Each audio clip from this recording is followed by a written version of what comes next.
Es acertado el tema de la convivencia por dos razones.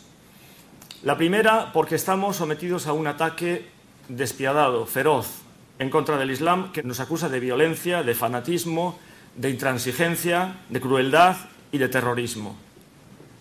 Y esto se está haciendo con medios muy poderosos en todo el mundo. La segunda razón es porque la realidad es que el Islam forma ahora parte de la vida de los europeos, parte de la vida de los pueblos, de las ciudades, del mundo rural en España. Y hay mucha gente que esto le inquieta y es su derecho que nosotros, los musulmanes, les expliquemos cuál es la realidad del Islam. Porque si hay gente que quiere con sinceridad acercarse al din del Islam y conocer qué es lo que realmente piensan y cómo realmente viven y cómo realmente adoran a su creador los musulmanes, no debe ser porque nosotros no hagamos un esfuerzo por comunicarlo. No nos hacemos ilusiones de que vayamos a convencer ni a todos, ni a agradar a todos. Agradar a los seres humanos es imposible. Nuestra intención es agradar a nuestro Creador y transmitir, como se nos ha transmitido a nosotros, transmitir la verdad del Islam. La convivencia pertenece al terreno de la acción y no de la propaganda. Y no debemos caer en el error de reducirlo a un discurso propagandístico. La experiencia que tienen los europeos, los turistas que viajan a países musulmanes, ahora y en la antigüedad, es el de la hospitalidad, el de la bienvenida, el de las casas abiertas, el de los corazones abiertos de los musulmanes, y eso ha sido uno de los elementos que ha traído a mucha gente como a mí y a gente que yo conozco al din del Islam. Por lo tanto, hay un testimonio verdadero, existencial, de que el Islam ahora practica la convivencia. El tema de este encuentro es acertado porque para los musulmanes es una obligación cooperar con los que tienen otras creencias, para propiciar la seguridad, la paz y una vida en esta tierra en la que prevalezca la colaboración y la construcción de un mundo mejor, y la defensa del bien común para la humanidad y la creación de canales de diálogo antes de llegar a la confrontación. Y sin embargo, en Occidente existe una obsesión por la integración que se entiende como la homogeneidad de usos, costumbres y formas culturales, y esto en el Islam nunca ha existido. En las naciones islámicas, en los países musulmanes donde ha habido la soberanía del Islam, nunca ha habido un problema con respecto al uso de un idioma o con respecto a la vestimenta o a la cultura o a la gastronomía o al folclore de ninguna nación. En una sociedad laica que se rige por el principio del Estado de Derecho, nuestra integración como musulmanes debe consistir en respetar la ley. Y todo lo demás, a menudo, es simplemente acoso y discriminación contra el Islam. Otro concepto que se utiliza hasta la saciedad, sin darle su verdadero significado semántico, es el de tolerancia. La tolerancia representa un nivel tan básico, tan primario, de coexistencia con los demás, que para los musulmanes no es una meta ni un logro, sino más bien un fracaso. En el contexto en el que surgió la noción de la tolerancia, que fue durante la Revolución Francesa, es un concepto francés, es tolérance, la teoría de la tolerancia iba a menudo emparejada con la violencia y la crueldad extremas contra la disidencia, con la guillotina y las matanzas indiscriminadas de la oposición incluidas. Por lo tanto, no nos dejemos engañar por estas palabras que se convierten en palabras huecas que no significan nada. La naturaleza del Estado de Derecho laico posterior a la Revolución Francesa y el modelo de organización social de nuestras sociedades occidentales y, por extensión, de todos los países, incluidos los de mayoría musulmana, la naturaleza cambiante de las leyes que emanan de una asamblea parlamentaria y la realidad de una degeneración moral en las calles, en los medios de comunicación, en la que vivimos actualmente, donde los creyentes de las religiones del libro son una minoría, todo esto constituye un paisaje nuevo, que se parece más a la yahilía preislámica que a las descripciones que leemos en los libros de la Edad Media Europea o de la época de las Cruzadas, con la gente del libro y las tres religiones monoteístas. Por otra parte, también tenemos que ser conscientes y reconocer el estado de desintegración de la umma del Islam, después de la desaparición del califato de Estambul, en la primera parte del siglo XX, y la aparición de 50 naciones-estado, que son signos todos de una debilidad en la que en ningún lugar el Islam es soberano. Tenemos que entender nuestras circunstancias y tomar una postura que nos permita recobrar la soberanía del Islam. El mundo está en una época de gran oscuridad, de enorme confusión y de enorme injusticia.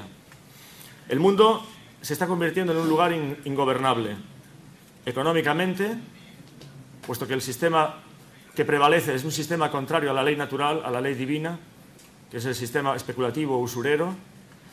Moralmente, porque al haber perdido el taqwa de Allah, al haber perdido el temor de Dios, todo vale y ahora el vicio es un derecho. Y políticamente, porque el sistema político que se ha impuesto en el mundo entero, que es lo que llaman los ideólogos neoconservadores el final de la historia, o el modelo culmen, que ya no se puede mejorar, el modelo de la democracia, los derechos humanos y el derecho constitucional, como todo el mundo sabe, está lleno de fraude y de engaño y está muy lejos de representar lo que predica, que es la soberanía del pueblo. El Islam va a ser la esperanza cada vez más de mucha gente en todo el mundo. Y desde un punto de vista imparcial y objetivo, cuando he dicho que debemos tomar una postura positiva que nos permita recuperar la soberanía del Islam, lo digo porque, como esta mañana ha demostrado con toda elocuencia el Ustad Mustafa Ben Hamza, cuando el Islam gobierna, la gente está a salvo. No solamente se realiza el destino del ser humano, que es adorar a su creador, no solamente están defendidos los derechos de los musulmanes, sino que también están a salvo los demás. Tenemos que prepararnos para el futuro y ser conscientes de que la guía del Islam, la última revelación del Creador a la humanidad, va a ser cada vez más el referente que la gente necesita y que la gente busca. Aunque los que niegan la verdad lo quieren ocultar y pretenden apagar con sus bocas, como dice Subhanahu wa Ta'ala, pretenden apagar con sus bocas, es decir, con sus palabras falsas, con sus mentiras, la luz de Allah.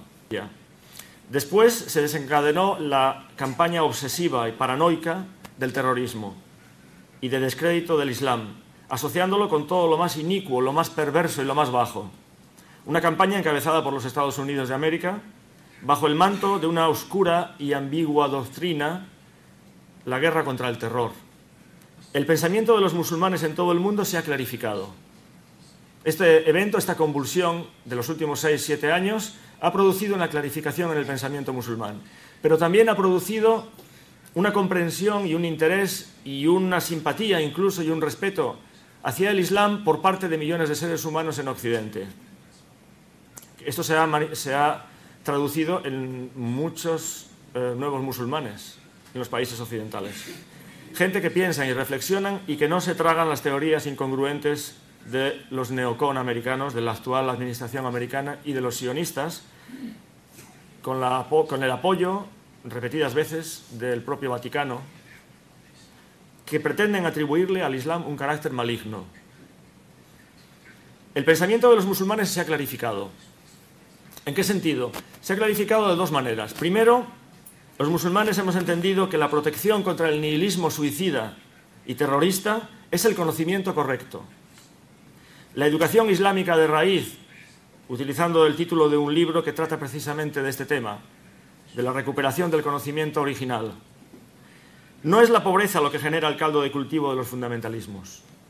La pobreza puede ser una situación llevada con mucha dignidad cuando hay Islam. Es la ignorancia. La ignorancia acompañada de la arrogancia. Esas dos cosas juntas son el fanatismo. La ignorancia acompañada de arrogancia es el fanatismo. Contra las desviaciones doctrinales que le permiten a gente ignorante manipular el din, manipular el significado de las aleyas del libro de Allah, manipular la interpretación de los hadices del profeta sallallahu alaihi wasallam, contra esas desviaciones doctrinales, la única medicina, el único remedio es el conocimiento correcto. La ortodoxia o la tradición, si queremos utilizar palabras españolas, es decir, el Islam de los grandes imams. la transmisión continuada, ininterrumpida, de hombre a hombre, cara a cara, de las ciencias del Din.